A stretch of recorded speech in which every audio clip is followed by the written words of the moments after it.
നിങ്ങൾ ലോക സിനിമ മൊബൈലിൽ കാണാനായിട്ട് ഇരിക്കുന്ന ഒരാളാണെങ്കിൽ അല്ലെങ്കിൽ ടെലിഗ്രാമിൽ നിന്ന് ഡൗൺലോഡ് ചെയ്തിട്ട് കാണാനായിട്ടിരിക്കുന്ന ഒരാളാണെങ്കിൽ പ്ലീസ് നിങ്ങൾ ഒരിക്കലും അത് ചെയ്യരുത്. ലോക എന്ന് പറയുന്ന സിനിമയുടെ പിന്നിൽ പ്രവർത്തിച്ചിട്ടുള്ള ആളുകളുടെ എഫോർട്ട് അത് നിങ്ങൾ തിയേറ്ററിൽ അനുഭവിച്ച് തന്നെ അറിയണം.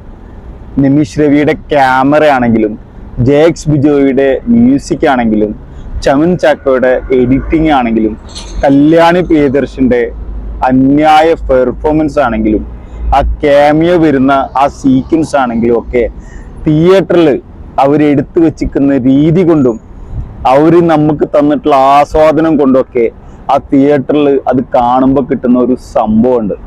അത് നമ്മൾ തിയേറ്ററിൽ തന്നെ ആസ്വദിക്കണം. നിങ്ങൾ മൊബൈലിൽ കാണാൻ വേണ്ടി ഈ സിനിമ നിങ്ങൾ വെയിറ്റ് ചെയ്യരുത്. കാരണം അത്രക്കും മികച്ച രീതിയിൽ വേണമെങ്കിൽ നമ്മുടെ മലയാള സിനിമ ഇന്ന് വരെ കാണാത്ത രീതിയിലുള്ള നമ്മളൊരു ഹോളിവുഡ് മൂവിയൊക്കെ കാണുന്ന രീതിയിലാണ് ആ സിനിമ അവരെടുത്തു വെച്ചിട്ടുള്ളത്. അത് കാണാൻ വേണ്ടി തിയേറ്ററിൽ പോയിട്ട് തന്നെ ആസ്വദിക്കുക.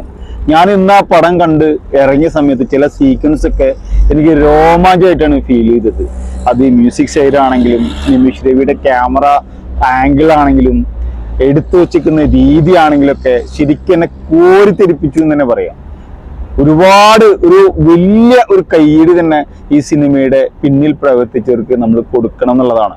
കാരണം അത്രക്കും മികച്ച രീതിയിലുള്ള ഒരു മേക്കിംഗ് ആണ് ഈ സിനിമയ്ക്ക് ഉണ്ടായിട്ടുള്ളത്. ഒരു മലയാള സിനിമയാണോ എന്ന് പോലും പല സമയത്തും നമുക്ക് തോന്നിപ്പോയി.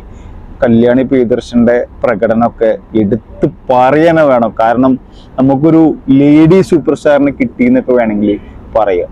പ്ലീസ് എല്ലാവരും പോയിട്ട് സിനിമ തിയേറ്ററിൽ പോയിട്ട് തന്നെ ആസ്വദിക്കുക.